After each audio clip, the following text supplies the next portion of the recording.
THE GOLD BUG by Edgar Allan Poe.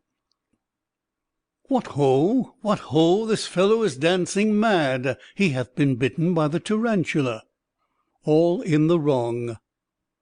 Many years ago I contracted an intimacy with a Mr. William Legrand. He was of an ancient Huguenot family, and had once been wealthy, but a series of misfortunes had reduced him to want. To avoid the mortification consequent upon his disasters, he left New Orleans, the city of his forefathers, and took up his residence at Sullivan's Island, near Charleston, South Carolina. This island is a very singular one. It consists of little else than the sea sand, and is about 3 miles long. Its breadth at no point exceeds 1/4 of a mile. It is separated from the mainland by a scarcely perceptible creek, oozing its way through a wilderness of reeds and slime, a favorite resort of the marsh hen. The vegetation, as might be supposed, is scant, or at least dwarfish. No trees of any magnitude are to be seen near the western extremity, where Fort Moultrie stands, and where there are some miserable frame buildings, tenanted during the summer by the fugitives from Charleston's dust and fever. May be found indeed the bristly palmetto, but the whole island, with the exception of this western point and a line of hard white beach on the seacoast, is covered with a dense undergrowth of the sweet myrtle, so much prized by the horticulturists of England. The shrub here often attains the height of 15 or 20 feet, and forms an almost impenetrable coppice, burdening the air with its fragrance. In the inmost recesses of this coppice, not far from the eastern or more remote end of the island, Legrand had built himself a small hut, which he occupied when I first by mere accident made his acquaintance. This soon ripened into friendship, for there was much in the recluse to excite interest and esteem. I found him well educated, with unusual powers of mind, but infected with misanthropy, and subject to perverse moods of alternate enthusiasm and melancholy.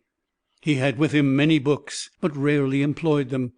His chief amusements were gunning and fishing, or sauntering along the beach and through the myrtles, in quest of shells or entomological specimens. His collection of the latter might have been envied by a Swammerdam. In these excursions he was usually accompanied by an old negro called Jupiter, who had been manumitted before the reverses of the family, but who could be induced, neither by threats nor by promises, to abandon what he considered his right of attendance upon the footsteps of his young Massa Will. It is not improbable that the relatives of Legrand, conceiving him to be somewhat unsettled in intellect, had contrived to instill this obstinacy into Jupiter, with a view to the supervision and guardianship of the wanderer. The winters in the latitude of Sullivan's Island are seldom very severe, and in the fall of the year it is a rare event indeed when a fire is considered necessary. About the middle of October there occurred, however, a day of remarkable chilliness. Just before sunset I scrambled my way through the evergreens to the hut of my friend, whom I had not visited for several weeks, my residence being at that time in Charleston, a distance of 9 miles from the island, while the facilities of passage and repassage were very far behind those of the present day.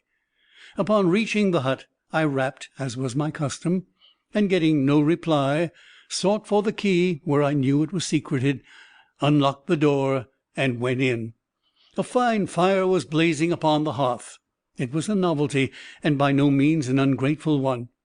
I threw off an overcoat, took an armchair by the crackling logs, and awaited patiently the arrival of my hosts. Soon after dark they arrived, and gave me a most cordial welcome. Jupiter, grinning from ear to ear, bustled about to prepare some marsh hens for supper. Legrand was in one of his fits, how else shall I term them, of enthusiasm. He had found an unknown bivalve forming a new genus, and more than this, he had hunted down and secured, with Jupiter's assistance, a scarabaeus, which he believed to be totally new, but in respect to which he wished to have my opinion on the morrow. "And why not to night?" I asked, rubbing my hands over the blaze, and wishing the whole tribe of the Scarabaei at the devil. "Ah, if I had only known you were here," said Legrand. "But it's so long since I saw you, and how could I foresee that you would pay me a visit this very night of all others? As I was coming home, I met Lieutenant Gunn from the fort, and very foolishly I lent him the bug. So it will be impossible for you to see it until the morning. Stay here to night, and I will send Jup down for it at sunrise. It is the loveliest thing in creation." "What, sunrise? Nonsense! No, the bug.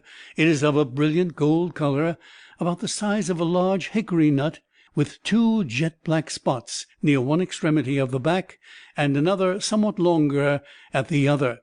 The antennae are—" "Dey ain't no tin in him, Massa Will. I keep a tellin' on you," here interrupted Jupiter. "De bug is a goole bug, solid, ebry bit of him, inside and out, 'cep him wing. Neber feel half so hebby a bug in my life." "Well, suppose it is, Jup," replied Legrand, somewhat more earnestly, it seemed to me, than the case demanded. "Is that any reason for your letting the birds burn? The color," here he turned to me, "is really almost enough to warrant Jupiter's idea. You never saw a more brilliant metallic luster than the scales emit. But of this you cannot judge till to morrow.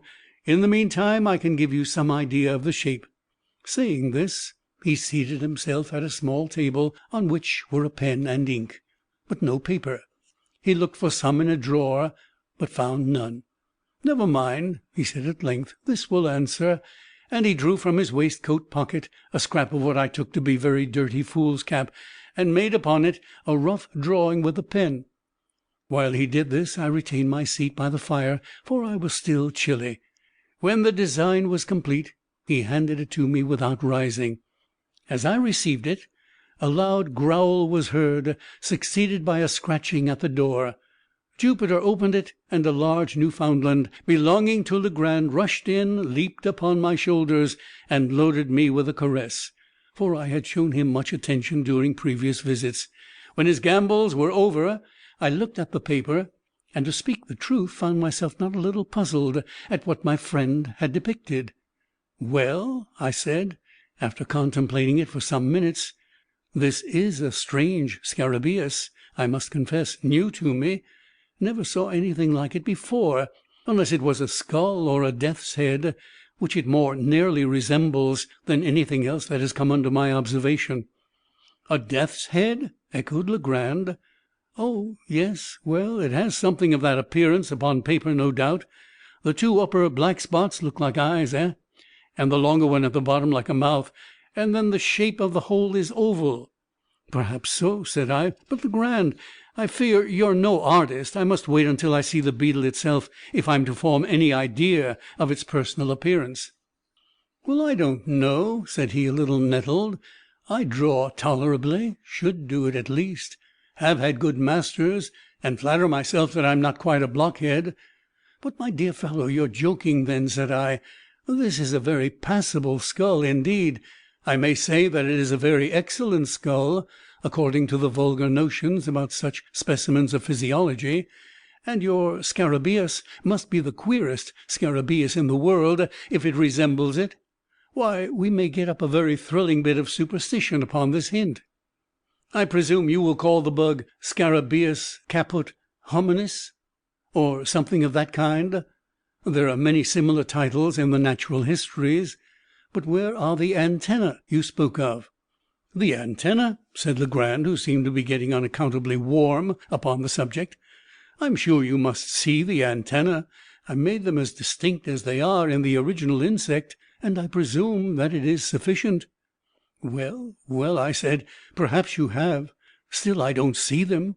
And I handed him the paper without additional remark, not wishing to ruffle his temper. But I was much surprised at the turn affairs had taken.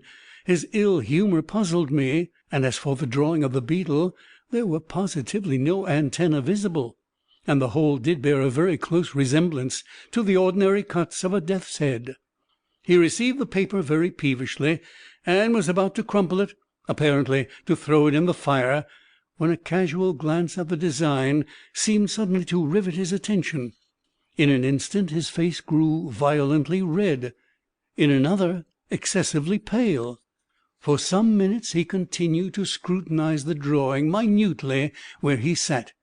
At length he arose, took a candle from the table, and proceeded to seat himself upon a sea chest in the furthest corner of the room.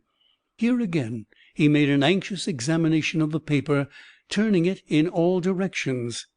He said nothing, however, and his conduct greatly astonished me. Yet I thought it prudent not to exacerbate the growing moodiness of his temper by any comment. Presently he took from his coat pocket a wallet, placed the paper carefully in it, and deposited it both in a writing desk, which he locked.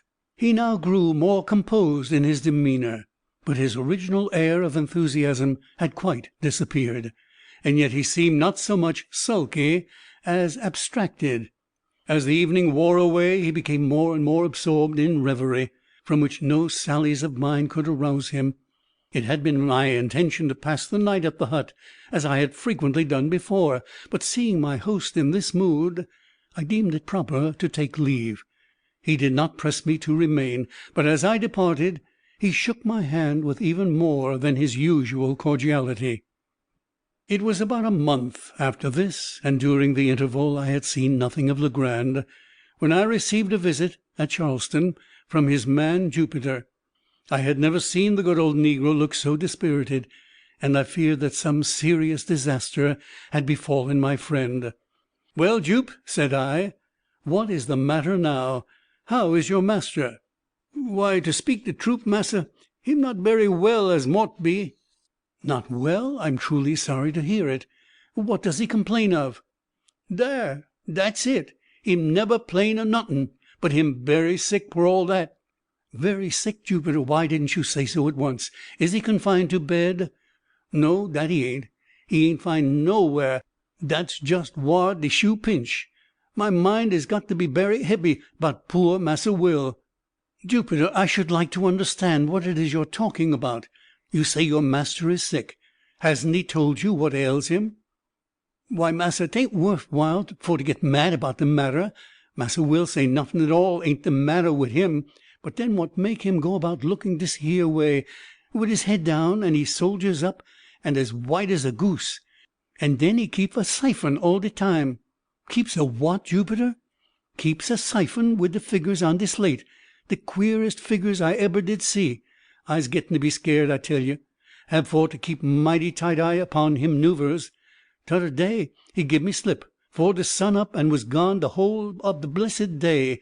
I had a big stick ready cut for to give him deuced good beating when he did come, but I's such a fool that I hadn't de heart after all. He looked so berry poorly."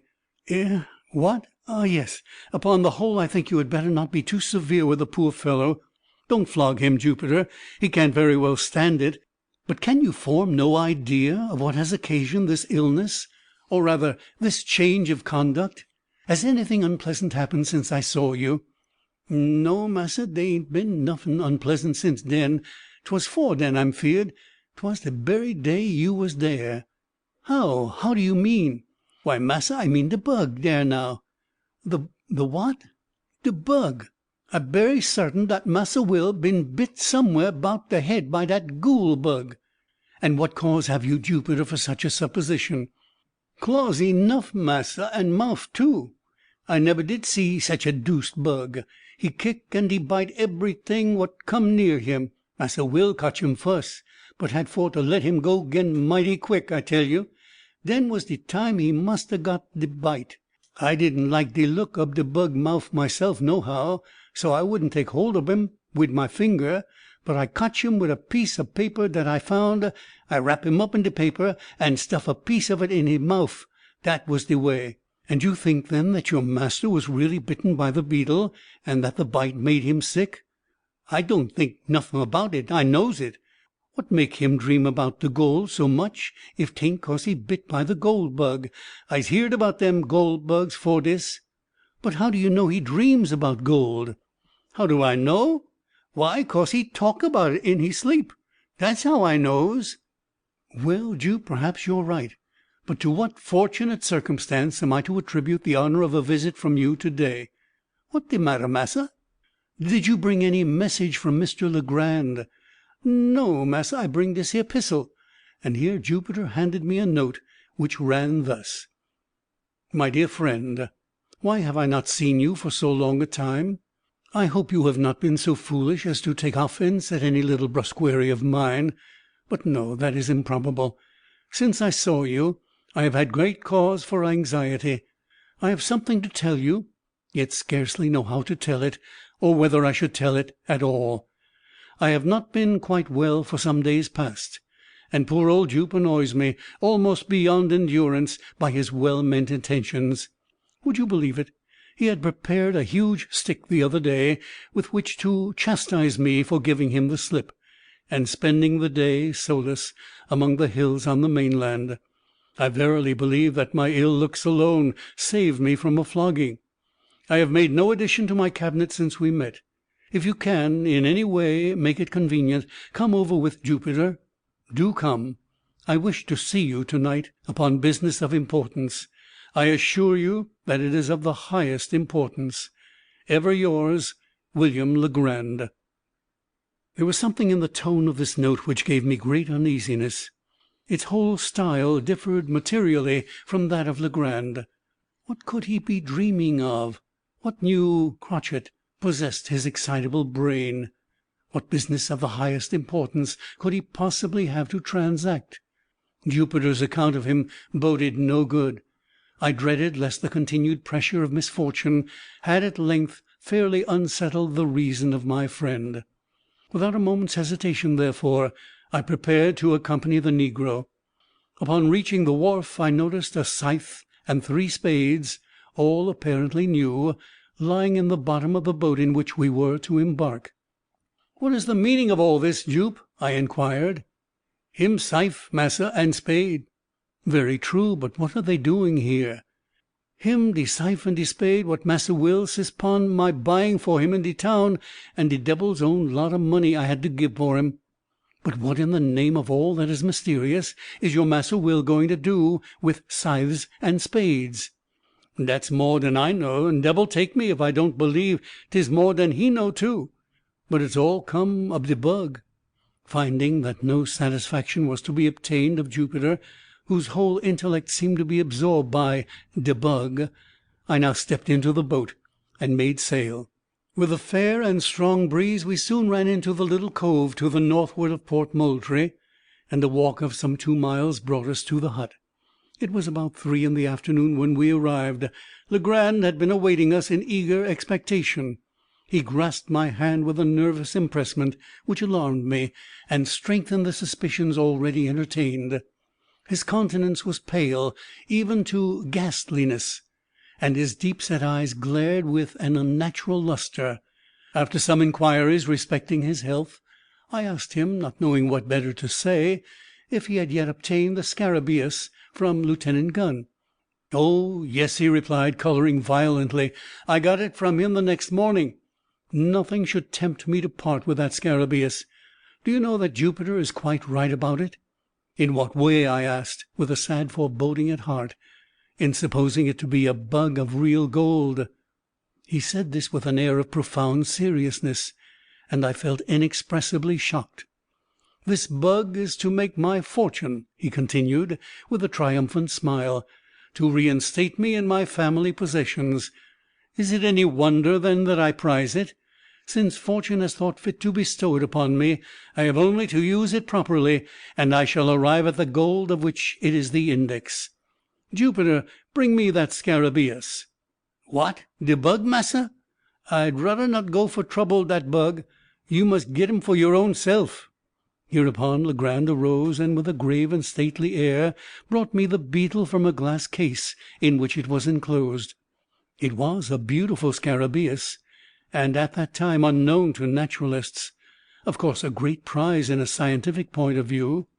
There were 2 round black spots near one extremity of the back, and a long one near the other. The scales were exceedingly hard and glossy, with all the appearance of burnished gold. The weight of the insect was very remarkable, and taking all things into consideration, I could hardly blame Jupiter for his opinion respecting it. But what to make of Legrand's concordance with that opinion I could not for the life of me tell. "I sent for you," said he in a grandiloquent tone, when I had completed my examination of the beetle.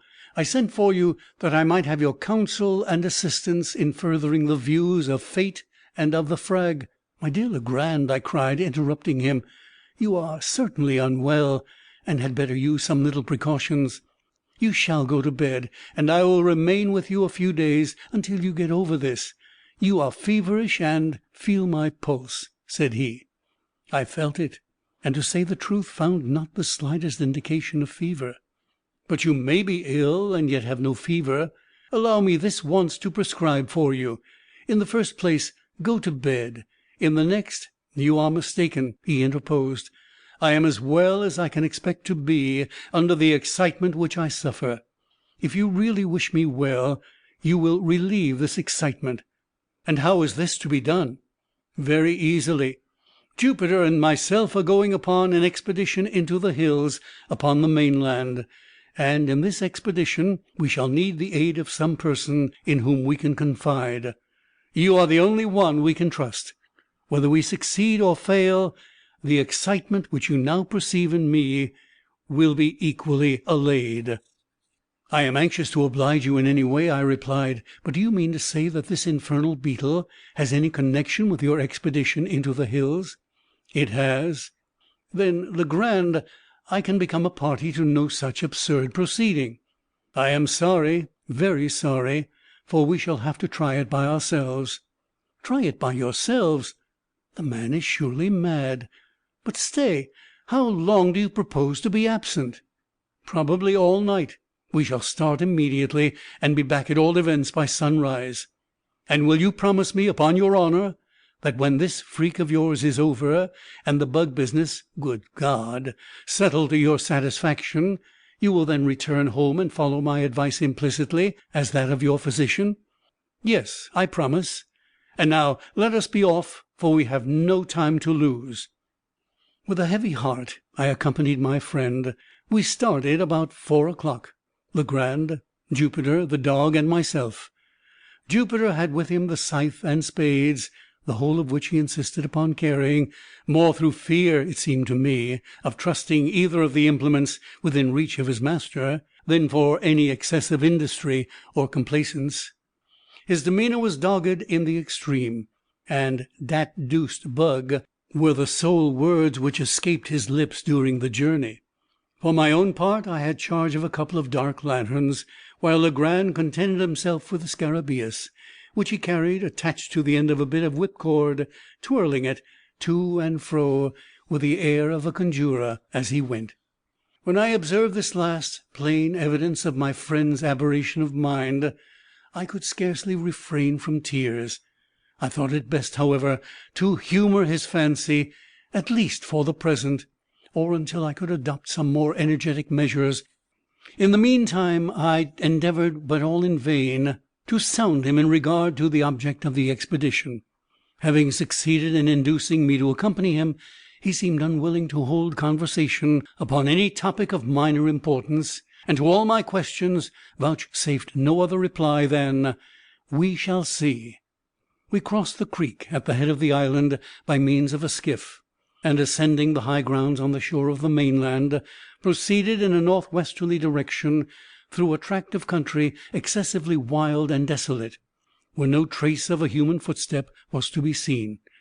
Legrand led the way with decision, pausing only for an instant here and there to consult what appeared to be certain landmarks of his own contrivance upon a former occasion.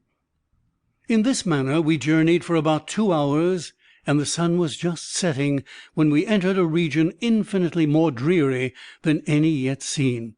It was a species of table land, near the summit of an almost inaccessible hill, densely wooded from base to pinnacle, and interspersed with huge crags that appeared to lie loosely upon the soil, and in many cases were prevented from precipitating themselves into the valleys below merely by the support of the trees against which they reclined. Deep ravines in various directions gave an air of still sterner solemnity to the scene. The natural platform to which we had clambered was thickly overgrown with brambles, through which we soon discovered that it would have been impossible to force our way but for the scythe, and Jupiter, by direction of his master, proceeded to clear for us a path to the foot of an enormously tall tulip tree, which stood, with some 8 or 10 oaks, upon the level, and far surpassed them all, and all the other trees which I had then ever seen, in the beauty of its foliage and form, in the wide spread of its branches, and in the general majesty of its appearance. When we reached this tree, Legrand turned to Jupiter and asked him if he thought he could climb it. The old man seemed a little staggered by the question, and for some moments made no reply. At length he approached the huge trunk, walked slowly around it, and examined it with minute attention. When he had completed his scrutiny, he merely said, "Yes, massa, Jupe climb any tree he ever see in he life." "Then up with you as soon as possible, for it will soon be too dark to see what we are about." "How far must go up, massa?" inquired Jupiter. "Get up the main trunk first, and then I will tell you which way to go. And here, stop, take this beetle with you." "De bug, Massa Will? De gold bug?" cried the negro, drawing back in dismay. "What for must tote de bug way up de tree? Darn if I do." "If you are afraid, Jupe, a great big negro like you, to take hold of a harmless little dead beetle, why, you can carry it up by this string. But if you do not take it up with you in some way, I shall be under the necessity of breaking your head with this shovel." "What's de matter now, massa?" said Jupe, evidently shamed into compliance. "Always want for to raise fuss with old nigger. Was only funnin' anyhow. Me feared de bug. What I care for de bug?" Here he took a cautious hold of the extreme end of the string, and maintaining the insect as far from his person as circumstances would permit, prepared to ascend the tree. In youth, the tulip tree, or Liriodendron tulipiferum, the most magnificent of American foresters, has a trunk peculiarly smooth, and often rises to a great height without lateral branches. But in its riper age the bark becomes gnarled and uneven, while many short limbs make their appearance on the stem. Thus the difficulty of ascension in the present case lay more in semblance than in reality. Embracing the huge cylinder as closely as possible with his arms and knees, seizing with his hands some projections, and resting his naked toes upon others, Jupiter, after 1 or 2 narrow escapes from falling, at length wriggled himself into the first great fork, and seemed to consider the whole business as virtually accomplished. The risk of the achievement was, in fact, now over, although the climber was some 60 or 70 feet from the ground. "Which way must go now, Massa Will?" he asked. "Keep up the largest branch, the one on this side," said Legrand. The negro obeyed him promptly, and apparently with but little trouble, ascending higher and higher, until no glimpse of his squat figure could be obtained through the dense foliage which enveloped it. Presently his voice was heard in a sort of halloo. "How much furder I's got to go?" "How high up are you?" asked Legrand. "Eber so fur," replied the negro. "Can see de sky fru de top ob de tree." "Never mind the sky, but attend to what I say. Look down the trunk, and count the limbs below you on this side. How many limbs have you passed?" "1, 2, 3, 4, 5. I done pass 5 big limb, massa, pon dis side." "Then go 1 limb higher." In a few minutes the voice was heard again, announcing that the 7th limb was attained. "Now, Jupe," cried Legrand, evidently much excited, "I want you to work your way out upon that limb as far as you can. If you see anything strange, let me know." By this time what little doubt I might have entertained of my poor friend's insanity was put finally at rest. I had no alternative but to conclude him stricken with lunacy, and I became seriously anxious about getting him home. While I was pondering upon what was best to be done, Jupiter's voice was again heard. "Mos' feared for to venture pon dis limb berry far. 'Tis dead limb putty much all de way." "Did you say it was a dead limb, Jupiter?" cried Legrand in a quavering voice. "Yes, massa, him dead as de doornail, done up for sartin, done departed dis here life." "What in the name of heaven shall I do?" asked Legrand, seemingly in the greatest distress. "Do?" said I, glad of an opportunity to interpose a word. "Why, come home and go to bed. Come now, that's a fine fellow. It's getting late, and besides, you remember your promise." "Jupiter," cried he, without heeding me in the least, "do you hear me?" "Yes, Massa Will, hear you eber so plain." "Try the wood well, then, with your knife, and see if you think it very rotten." "Him rotten, massa, sure nuff," replied the negro in a few moments, "but not so berry rotten as mought be. Mought venture out little way pon de limb by myself, that's true." "By yourself? What do you mean?" "Why, I mean de bug.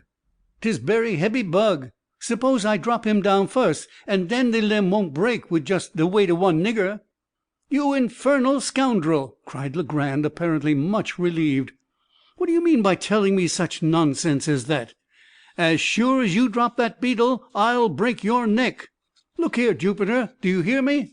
"Yes, massa, needn't hollo at poor nigger dat style." "Well, now listen. If you will venture out on the limb as far as you think safe, and not let go the beetle, I'll make you a present of $1 as soon as you get down."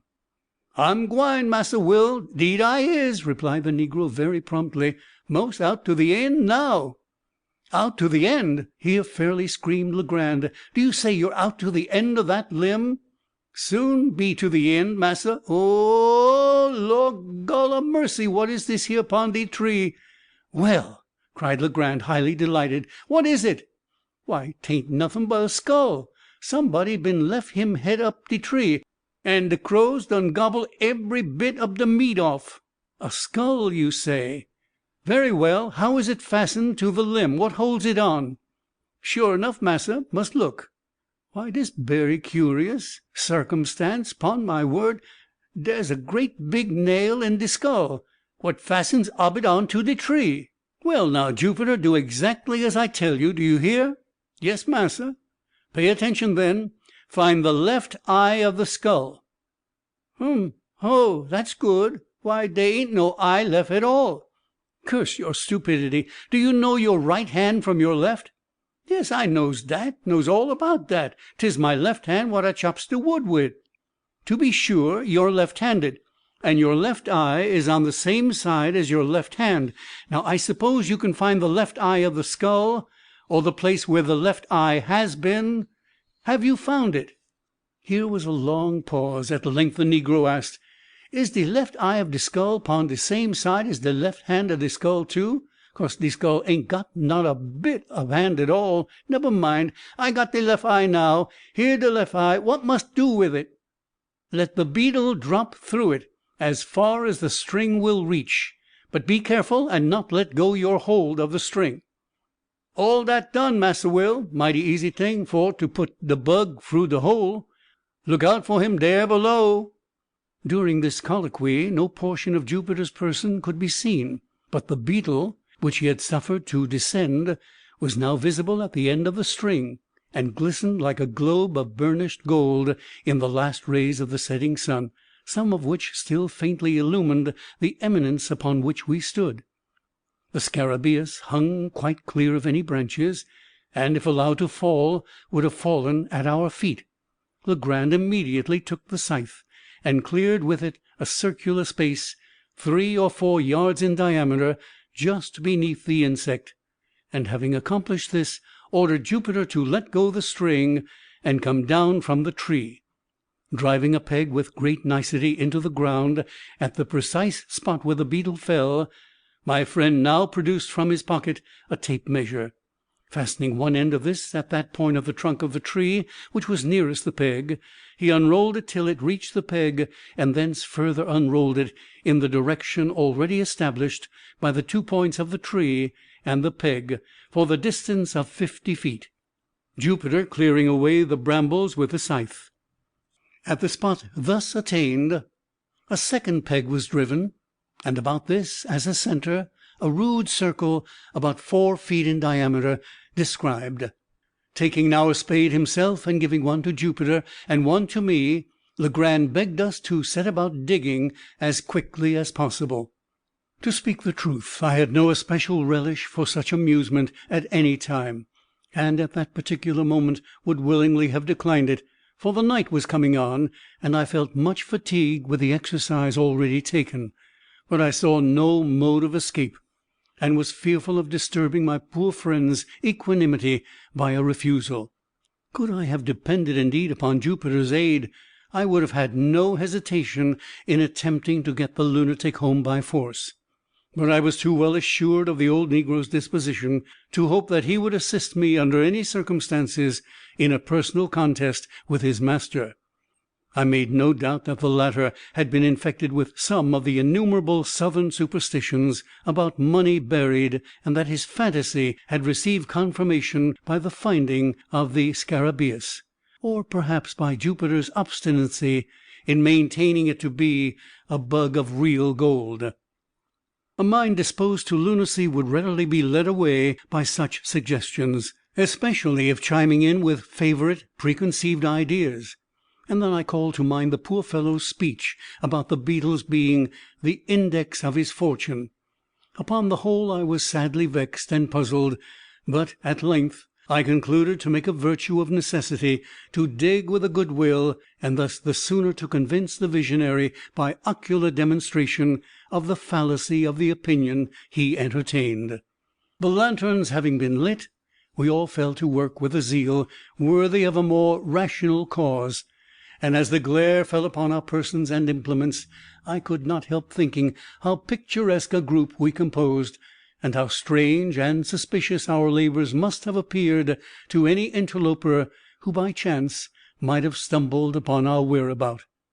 We dug very steadily for 2 hours. Little was said, and our chief embarrassment lay in the yelping of the dog, who took exceeding interest in our proceedings. He at length became so obstreperous that we grew fearful of his giving the alarm to some stragglers in the vicinity, or rather this was the apprehension of Legrand. For myself, I should have rejoiced at any interruption which might have enabled me to get the wanderer home. The noise was at length very effectually silenced by Jupiter, who, getting out of the hole with a dogged air of deliberation, tied the brute's mouth up with one of his suspenders, and then returned with a grave chuckle to his task. When the time mentioned had expired, we had reached a depth of 5 feet, and yet no signs of any treasure became manifest. A general pause ensued, and I began to hope that the farce was at an end. Legrand, however, although evidently much disconcerted, wiped his brow thoughtfully, and recommenced. We had excavated the entire circle of 4 feet diameter, and now we slightly enlarged the limit, and went to the further depth of 2 feet. Still nothing appeared. The gold seeker, whom I sincerely pitied, at length clambered from the pit, with the bitterest disappointment imprinted upon every feature, and proceeded slowly and reluctantly to put on his coat, which he had thrown off at the beginning of his labour. In the meantime I made no remark. Jupiter, at a signal from his master, began to gather up his tools. This done, and the dog having been unmuzzled, we turned in profound silence toward home. We had taken perhaps a dozen steps in this direction, when, with a loud oath, Legrand strode up to Jupiter and seized him by the collar. The astonished negro opened his eyes and mouth to the fullest extent, let fall the spades, and fell upon his knees. "You scoundrel!" said Legrand, hissing out the syllables from between his clenched teeth. "You infernal black villain! Speak, I tell you! Answer me this instant, without prevarication. Which is your left eye?" "Oh, my golly, Massa Will! Ain't dis here my lef eye for a taint?" roared the terrified Jupiter, placing his hand upon his right organ of vision, and holding it there with a desperate pertinacity, as if in immediate dread of his master's attempt at a gouge. "I thought so! I knew it! Hurrah!"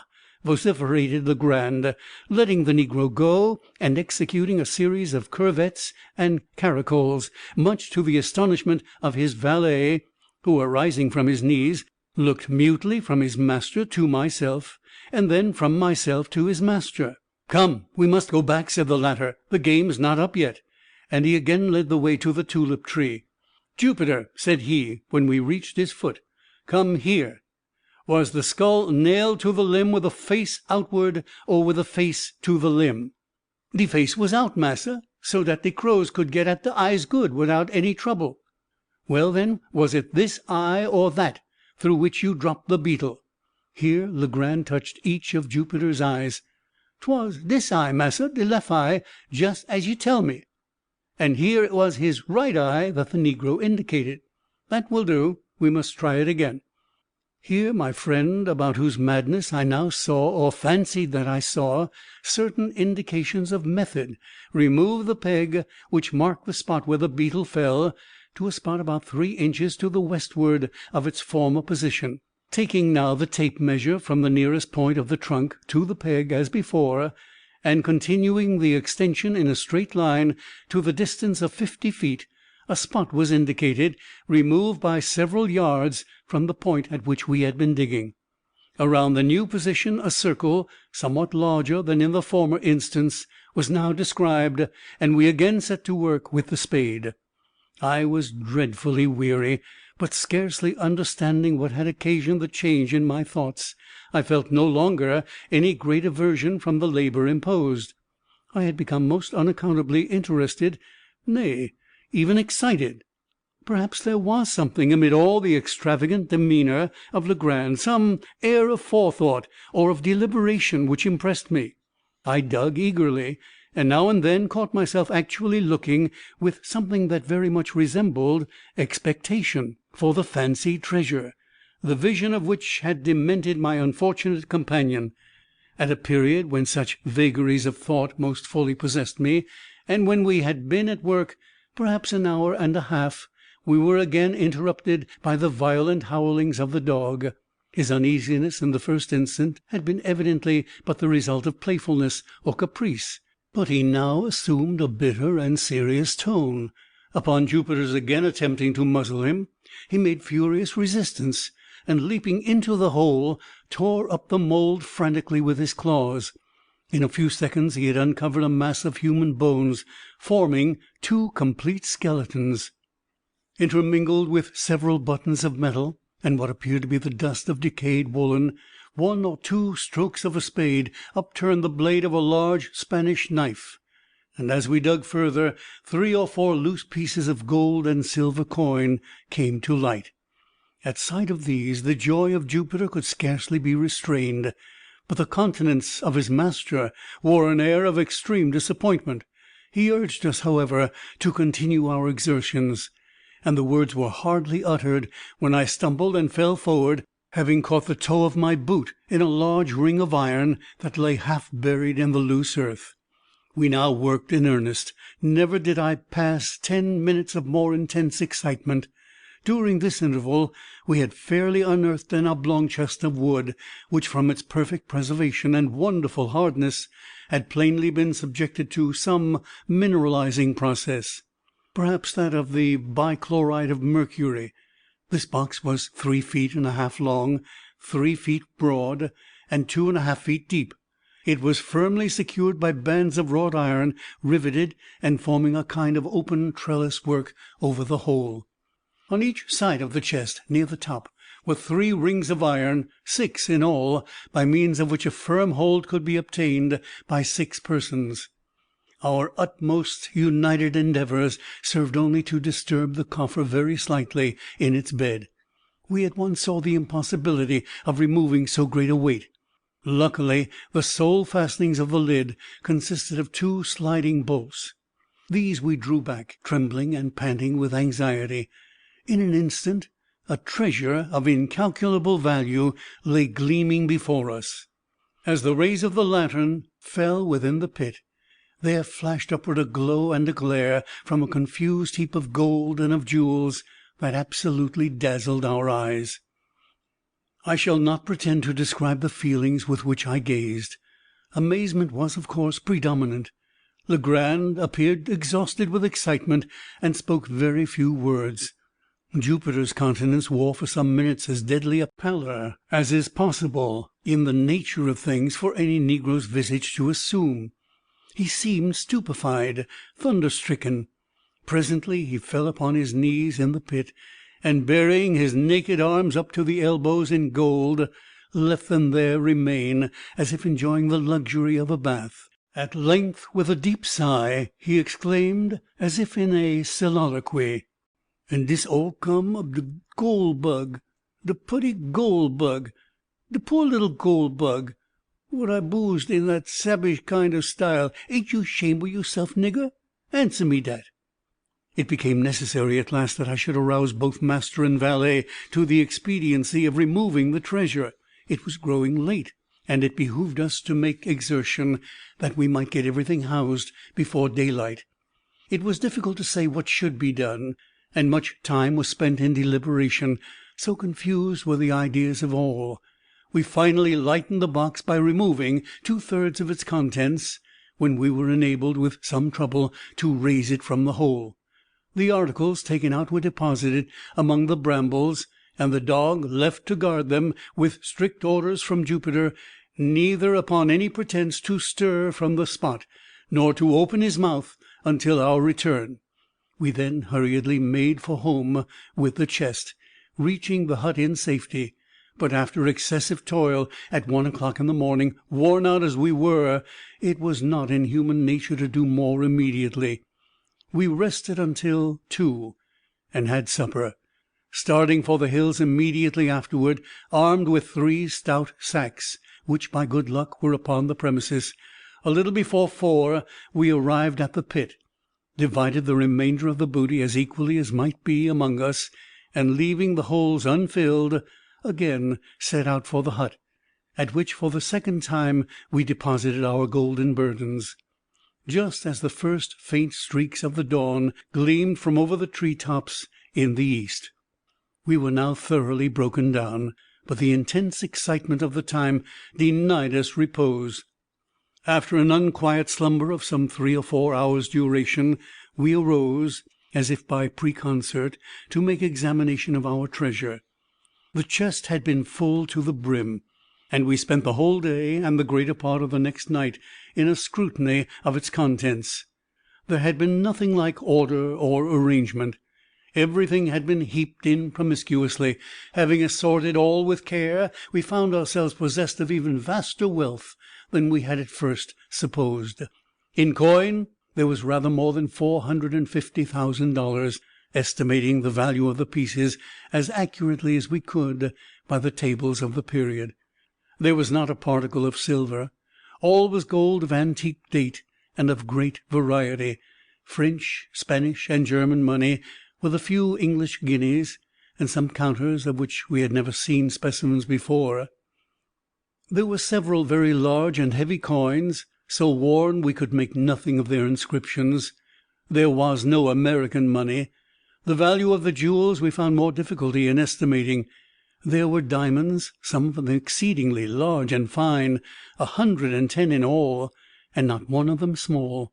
18 rubies of remarkable brilliancy, 310 emeralds, all very beautiful, and 21 sapphires with an opal. These stones had all been broken from their settings and thrown loose in the chest. The settings themselves, which we picked out from among the other gold, appeared to have been beaten up with hammers, as if to prevent identification. Besides all this, there was a vast quantity of solid gold ornaments, nearly 200 massive finger and ear rings, rich chains, 30 of these if I remember, 83 very large and heavy crucifixes, 5 gold censers of great value, a prodigious golden punch bowl, ornamented with richly chased vine leaves and bacchanalian figures, with 2 sword handles exquisitely embossed, and many other smaller articles which I cannot recollect. The weight of these valuables exceeded 350 pounds avoirdupois, and in this estimate I have not included 197 superb gold watches, 3 of the number being worth each $500 if one. Many of them were very old, and as timekeepers valueless. the works having suffered more or less from corrosion, but all were richly jeweled and in cases of great worth. We estimated the entire contents of the chest that night at $1,500,000, and upon the subsequent disposal of the trinkets and jewels, a few being retained for our own use, it was found that we had greatly undervalued the treasure. When at length we had concluded our examination, and the intense excitement of the time had in some measure subsided, Legrand, who saw that I was dying with impatience for a solution of this most extraordinary riddle, entered into a full detail of all the circumstances connected with it. "You remember," said he, "that night when I handed you the rough sketch I had made of the scarabaeus. You recollect also that I became quite vexed at you for insisting that my drawing resembled a death's head. When you first made this assertion, I thought you were jesting, but afterward I called to mind the peculiar spots on the back of the insect, and admitted to myself that your remark had some little foundation in fact. Still, the sneer at my graphic powers irritated me, for I am considered a good artist, and therefore, when you handed me the scrap of parchment, I was about to crumple it up and throw it angrily into the fire." "The scrap of paper, you mean," said I. "No. It had much of the appearance of paper, and at first I supposed it to be such, but when I came to draw upon it, I discovered it at once to be a piece of very thin parchment. It was quite dirty, you remember. Well, as I was in the very act of crumpling it up, my glance fell upon the sketch at which you had been looking, and you may imagine my astonishment when I perceived, in fact, the figure of a death's head just where it seemed to me I had made the drawing of the beetle. For a moment I was too much amazed to think with accuracy. I knew that my design was very different in detail from this, although there was a certain similarity in general outline.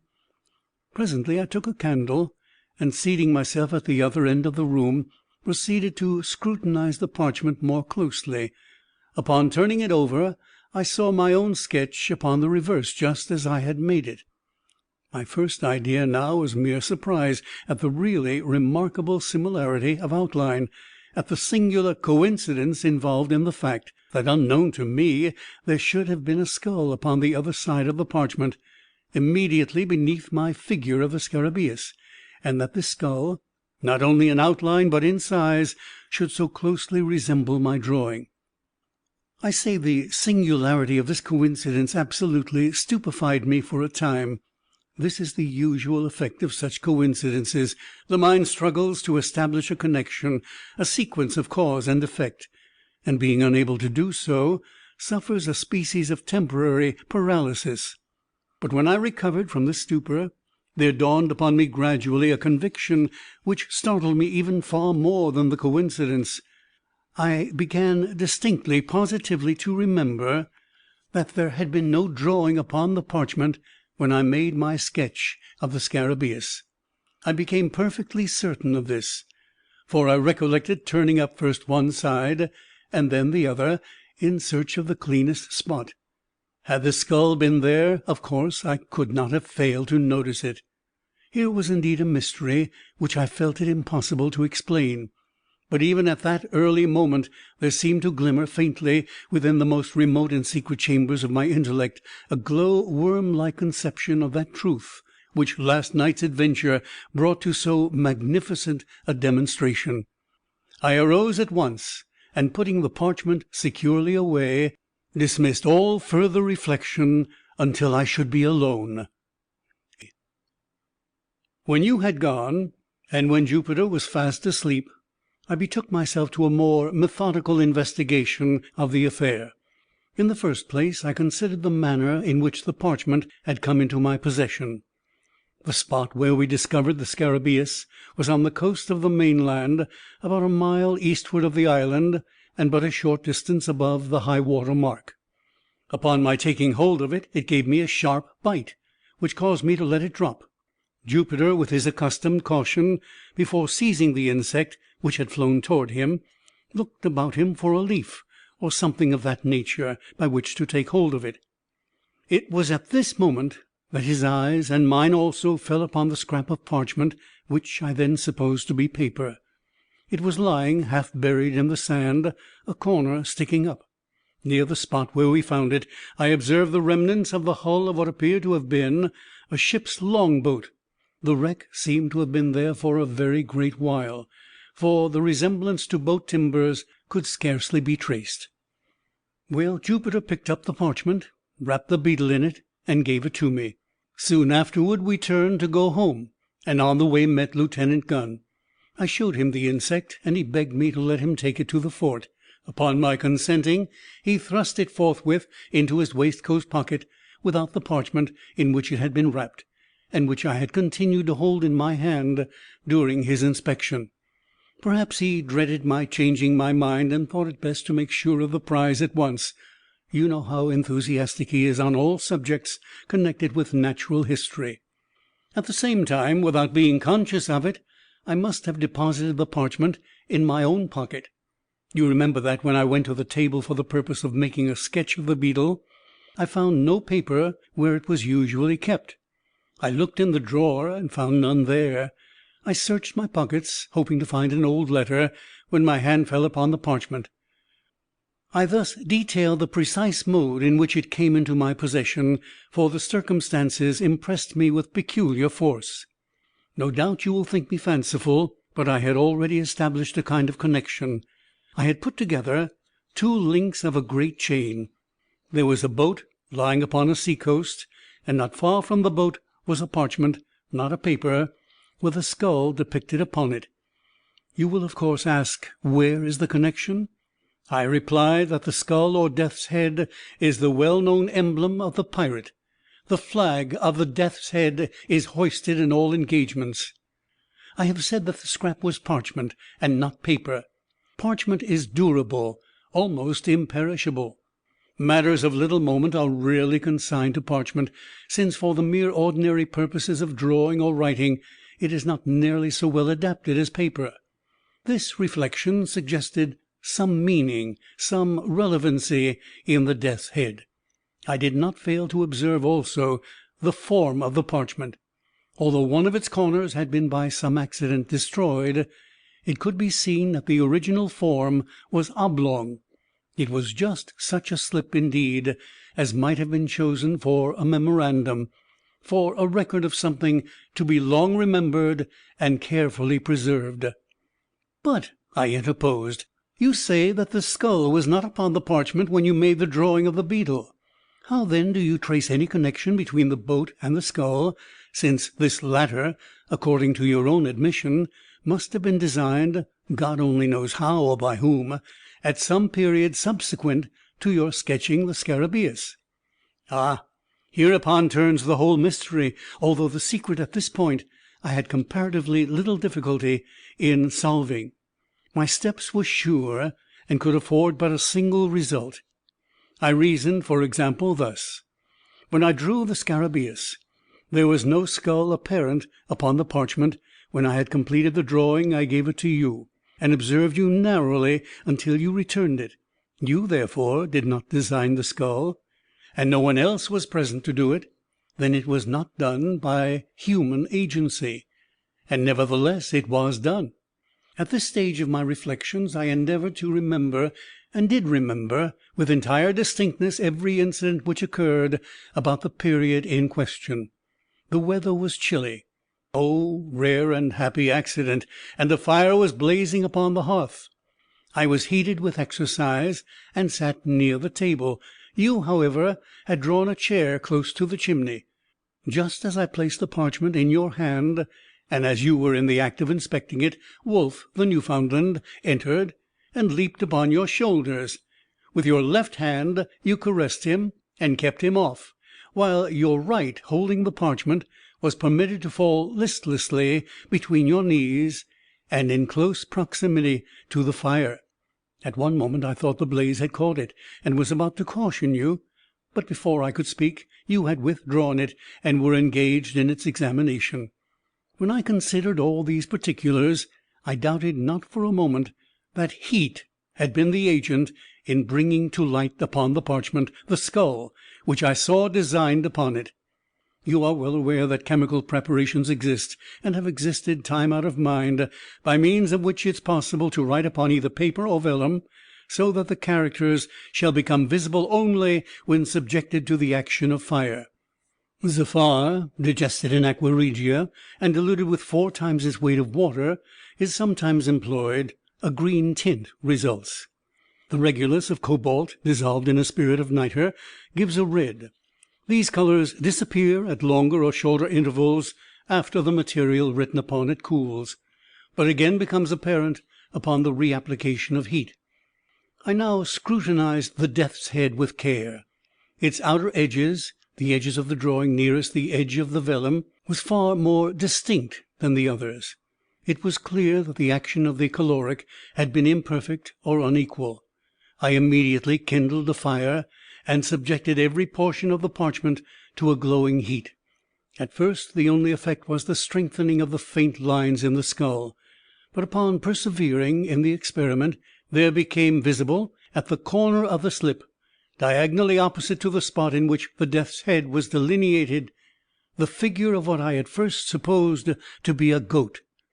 A closer scrutiny, however, satisfied me that it was intended for a kid.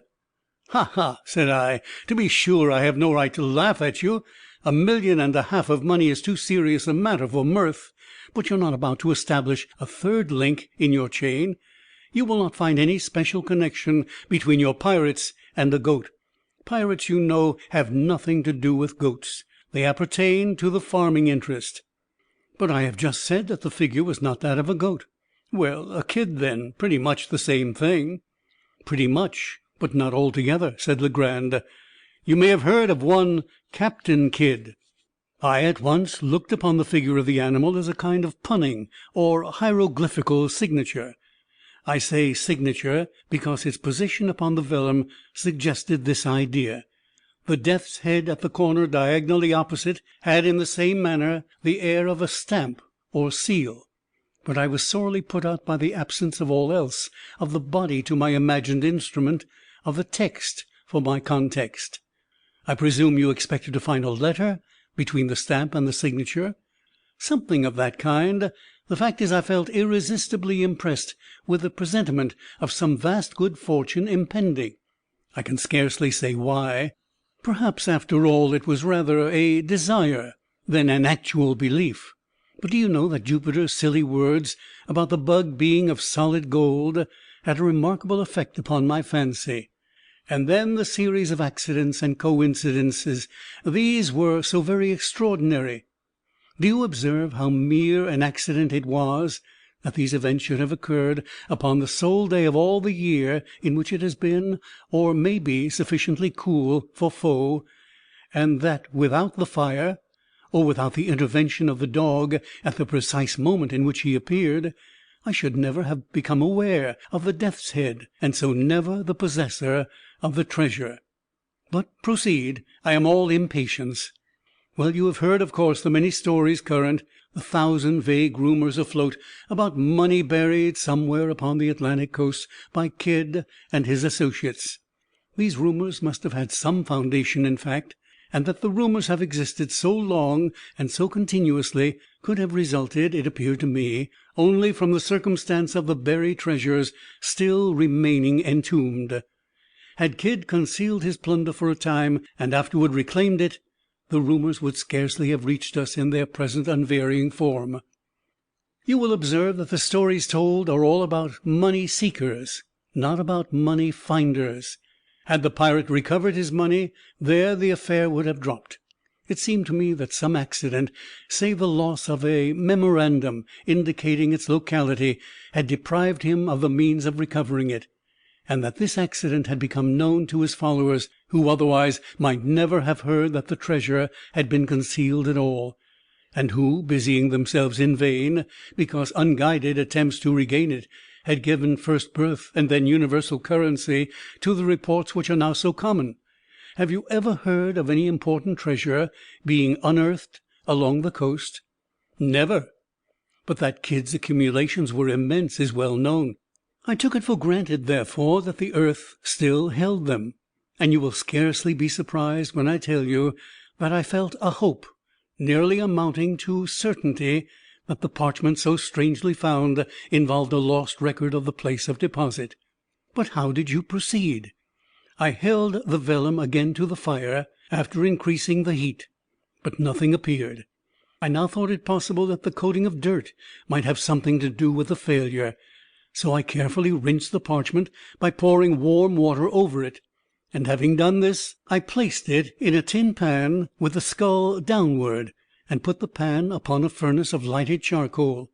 In a few minutes, the pan having become thoroughly heated, I removed the slip, and to my inexpressible joy found it spotted in several places with what appeared to be figures arranged in lines. Again I placed it in the pan, and suffered it to remain another minute. Upon taking it off, the whole was just as you see it now." Here Legrand, having reheated the parchment, submitted it to my inspection. "There were many and confusing characters, rudely traced in a red tint, between the death's head and the goat." "But," said I, returning him the slip, "I am as much in the dark as ever. Were all the jewels of Golconda awaiting me upon my solution of this enigma, I am quite sure that I should be unable to earn them." "And yet," said Legrand, "the solution is by no means so difficult as you might be led to imagine from the first hasty inspection of the characters.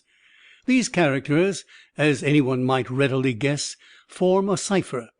That is to say, they convey a meaning, but then from what is known of Kidd, I could not suppose him capable of constructing any of the more abstruse cryptographs. I made up my mind at once that this was of a simple species, such, however, as would appear to the crude intellect of the sailor absolutely insoluble without the key." "And you readily solved it?" "Readily. I have solved others of an abstruseness 10,000 times greater. Circumstances and a certain bias of mind have led me to take interest in such riddles, and it may well be doubted whether human ingenuity can construct an enigma of the kind which human ingenuity may not, by proper application, resolve. In fact, having once established connected and legible characters, I scarcely gave a thought to the mere difficulty of developing their import. In the present case, indeed, in all cases of secret writing, the first question regards the language of the cipher. For the principles of solution, so far especially as the more simple ciphers are concerned, depend upon, and are varied by, the genius of the particular idiom. In general, there is no alternative but experiment, directed by probabilities of every tongue known to him who attempts the solution, until the true one be attained. But with the cipher now before us, all difficulty was removed by the signature. The pun upon the word Kidd is appreciable in no other language than that of English. But for this consideration I should have begun my attempts with Spanish and French, as the tongues in which a secret of this kind would most naturally have been written by a pirate of the Spanish main. As it was, I assumed the cryptograph to be English. You observe there are no divisions between the words. Had there been divisions, the task would have been comparatively easy. In such cases I should have commenced with a collation and analysis of the shorter words, and, had a word of a single letter occurred, as is most likely, A or I, for example, I should have considered the solution as assured. But there being no division, my first step was to ascertain the predominant letters as well as the least frequent. Counting all, I constructed a table. Thus, of the characters 8, there are 33.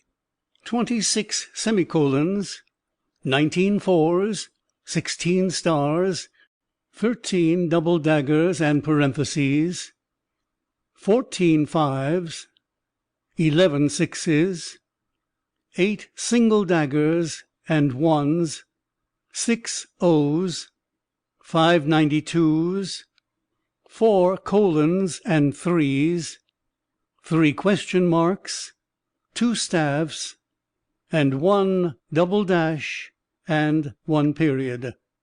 Now, in English, the letter which most frequently occurs is E. Afterward, the succession runs thus: A, O, I, D, H, N, R, S, T, U, Y, C, F, G, L, M, W, B, K, P, Q, X, Z. E predominates, so remarkably that an individual sentence of any length is rarely seen in which it is not the prevailing character. Here then we have in the very beginning the groundwork for something more than just a mere guess. The general use which may be made of the table is obvious, but in this particular cipher we shall only very partially require its aid. As our predominant character is 8, we will commence by assuming it as the E of the natural alphabet. To verify the supposition, let us observe if the 8 be seen often in couples, for E is doubled with great frequency in English, in such words, for example, as meet, fleet, speed, seen, been, agree, etc. In the present instance we see it doubled no less than 5 times, although the cryptograph is brief. Let us assume 8 then as E. Now of all words in the language, the is most usual. Let us see therefore whether there are not repetitions of any 3 characters in the same order of collocation, the last of them being 8. If we discover repetitions of such letters so arranged, they will most probably represent the word the. Upon inspection we find no less than 7 such arrangements, the characters being semicolon 48 period.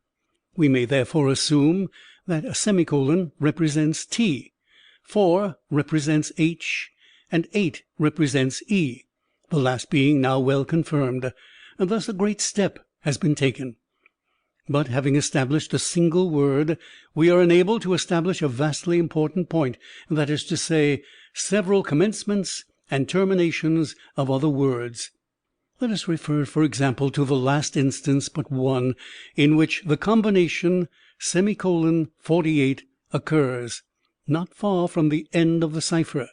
We know that the semicolon immediately ensuing is the commencement of a word, and of 6 characters succeeding this, the. We are cognizant of no less than 5. Let us set these characters down thus by the letters we know them to represent, leaving a space for the unknown. T-E-E-T-H, period. Here we are enabled at once to discard the th, as forming no portion of the word commencing with the first T semicolon, since by experiment of the entire alphabet for a letter adapted to the vacancy, we perceive that no word can be formed of which this th can be a part. We are thus narrowed into T space E-E, comma, and, going through the alphabet, if necessary, as before, we arrive at the word tree as the sole possible reading. We thus gain another letter, R, represented by parentheses, with the words the tree in juxtaposition. Looking beyond these words for a short distance, we again see the combination semicolon 4-8, and employ it by way of termination to what immediately precedes. We have thus this arrangement: the tree, semicolon 4, dagger, question mark 3, 4, the, or substituting the natural letters where known, it reads thus: the tree, THR, double dagger, question mark 3H, the. Now, if in the place of the unknown characters we leave blank spaces or substitute dots, we read thus: the tree, THR, H, THE. When the word through makes itself evident at once. But this discovery gives us 3 new letters, O, U, and G, represented by double dagger, question mark, and 3. Looking now narrowly through the cipher for combinations of known characters, we find not very far from the beginning this arrangement: 8-3, parentheses, 8-8, or EGREE, which plainly is the conclusion of the word degree, and gives us another letter, D, represented by dagger. 4 letters beyond the word degree we perceive the combination semicolon 4-6, parentheses, semicolon 8-8. Translating the known characters and representing the unknown by dots as before, we read thus: TH.RTEE, an arrangement immediately suggestive of the word 13 and again furnishing us with two new characters, I and N, represented by 6 and star. Referring now to the beginning of the cryptograph, we find the combination 5-3 double dagger dagger. Translating as before, we obtain good, Good, which assures us that the first letter is A, and that the first two words are A good. It is now time that we arrange our key as far as discovered in a tabular form to avoid confusion. It will stand thus: 5 represents A, single dagger D, 8 E, 3 G, 4 H, 6 I, star N, double dagger O, parentheses R, colon T, question mark U. We have therefore no less than 11 of the most important letters represented, and it will be unnecessary to proceed with the details of the solution. I have said enough to convince you that ciphers of this nature are readily soluble, and to give you some insight into the rationale of their development. But be assured that the specimen before us appertains to the very simplest species of cryptograph. It now only remains to give you the full translation of the characters upon the parchment as unriddled, and here it is: a good glass in the bishop's hostel, in the devil's seat, 41 degrees and 13 minutes northeast, and by north main branch, 7th limb, east side, shoot from the left eye of the death's head, a bee line from the tree through the shot, 50 feet out. But, said I, the enigma seems still in as bad a condition as ever. How is it possible to extort a meaning from all this jargon about devil's seats, death's head, and bishops' hotels? I confess, replied Legrand, that the matter still wears a serious aspect when regarded with a casual glance. My first endeavor was to divide the sentence into the natural division intended by the cryptographist. You mean to punctuate it? Something of that kind. But how is it possible to effect this? I reflected that it had been a point with the writer to run his words together without division, so as to increase the difficulty of solution. Now, a not over acute man, in pursuing such an object, would be nearly certain to overdo the matter. When, in the course of his composition, he arrived at a break in his subject which would naturally require a pause or a point, he would be exceedingly apt to run his characters at this place more than usually close together. If you will observe the MS in the present instance, you will easily detect 5 such cases of unusual crowding. Acting upon this hint, I made the division thus: a good glass in the bishop's hostel, in the devil's seat, 41 degrees and 13 minutes northeast, and by north, main branch, 7th limb, east side, shoot from the left eye of the death's head, a bee line from the tree through the shot, 50 feet out. Even this division, said I, leaves me still in the dark. It left me also in the dark, replied Legrand, for a few days, during which I made diligent inquiry in the neighborhood of Sullivan's Island for any building which went by the name of the Bishop's Hotel, for of course I dropped the obsolete word hostel.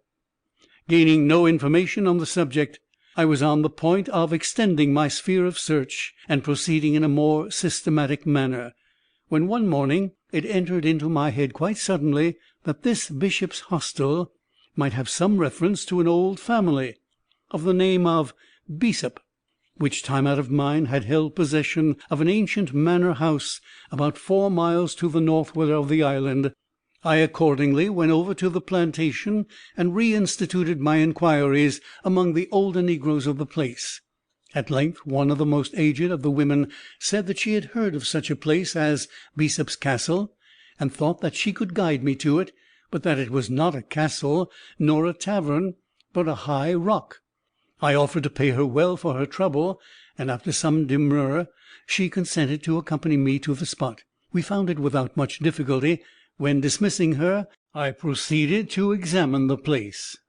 The castle consisted of an irregular assemblage of cliffs and rocks, one of the latter being quite remarkable for its height as well as for its insulated and artificial appearance. I clambered to its apex, and then felt much at a loss as to what should be next done. While I busied in reflection, my eyes fell upon a narrow ledge in the eastern face of the rock, perhaps a yard below the summit upon which I stood. This ledge projected about 18 inches, and was not more than a foot wide, while a niche in the cliff just above it gave it a rude resemblance to one of the hollow-backed chairs used by our ancestors. I made no doubt that here was the devil's seat alluded to in the MS, and now I seemed to grasp the full secret of the riddle. The good glass, I knew, could have reference to nothing but a telescope, for the word glass is rarely employed in any other sense by seamen. Now here, I at once saw, was a telescope to be used, and a definite point of view, admitting no variation from which to use it. Nor did I hesitate to believe that the phrases 41 degrees and 13 minutes and northeast and by north were intended as directions for the leveling of the glass. Greatly excited by these discoveries, I hurried home, procured a telescope, and returned to the rock. I let myself down to the ledge, and found that it was impossible to retain a seat upon it except in one particular position. This fact confirmed my preconceived idea. I proceeded to use the glass. Of course, the 41 degrees and 13 minutes could allude to nothing but elevation above the visible horizon, since the horizontal direction was clearly indicated by the words northeast and by north. This latter direction I at once established by means of a pocket compass. Then, pointing the glass as nearly at an angle of 41 degrees of elevation as I could do it by guess, I moved it cautiously up or down until my attention was arrested by a circular rift or opening in the foliage of a large tree that overtopped its fellows in the distance. In the center of this rift I perceived a white spot, but could not at first distinguish what it was. Adjusting the focus of the telescope, I again looked, and now made it out to be a human skull. Upon this discovery I was so sanguine as to consider the enigma solved, for the phrase main branch, seventh limb, east side, could refer only to the position of the skull upon the tree, while shoot from the left eye of the death's head admitted also of but one interpretation. In regard to a search for buried treasure, I perceived that the design was to drop a bullet from the left eye of the skull, and that a bee-line, or, in other words, a straight line, drawn from the nearest point of the trunk, through the shot, or the spot where the bullet fell, and thence extended to a distance of 50 feet, would indicate a definite point, and beneath this point I thought it at least possible that a deposit of value lay concealed. All this, I said, is exceedingly clear, and although ingenious, still simple and explicit. When you left the Bishop's Hotel, what then? Why, having carefully taken the bearings of the tree, I turned homeward. The instant that I left the devil's seat, however, the circular rift vanished, nor could I get a glimpse of it afterward, turn as I would. What seems to me the chief ingenuity in this whole business is the fact, for repeated experiment has convinced me it is a fact, that the circular opening in question is visible from no other attainable point of view than that afforded by the narrow ledge upon the face of the rock. In this expedition to the Bishop's Hotel I had been attended by Jupiter, who had no doubt observed for some weeks past the abstraction of my demeanour, and took especial care not to leave me alone. But on the next day, getting up very early, I contrived to give him the slip, and went into the hills in search of the tree. After much toil I found it. When I came home at night, my valet proposed to give me a flogging. With the rest of the adventure I believe you are as well acquainted as myself. I suppose, said I, you missed the spot in the first attempt at digging, through Jupiter's stupidity in letting the bug fall through the right instead of through the left eye of the skull. Precisely. This mistake made a difference of about 2.5 inches in the shot, that is to say, in the position of the peg nearest the tree, and had the treasure been beneath the shot, the error would have been of little moment. But the shot, together with the nearest point of the tree, were merely 2 points for the establishment of a line of direction. Of course, the error, however trivial in the beginning, increased as we proceeded with the line, and by the time we had gone 50 feet, threw us quite off the scent. But for my deep-seated impressions that treasure was here somewhere actually buried, we might have had all our labor in vain. But your grandiloquence and your conduct in swinging the beetle, how excessively odd! I was sure you were mad. And why did you insist upon letting fall the bug instead of a bullet from the skull? Why, to be frank, I felt somewhat annoyed by your evident suspicions touching my sanity, and so resolved to punish you quietly in my own way by a little bit of sober mystification. For this reason I swung the beetle, and for this reason I let it fall from the tree. An observation of yours was about its great weight suggested the latter idea. Yes, I perceive, but now there is only one point which puzzles me. What are we to make of the skeletons found in the hole? That is a question I am no more able to answer than yourself. There seems, however, only one plausible way of accounting for them, and yet it is dreadful to believe in such atrocity as my suggestion would imply. It is clear that Kidd, if Kidd indeed secreted this treasure, which I doubt not, it is clear that he must have had assistance in the labor. But this labor concluded, he may have thought it expedient to remove all participants in his secret. Perhaps a couple of blows with a mattock were sufficient, while his coadjutors were busy in the pit. Perhaps it required a dozen. Who shall tell?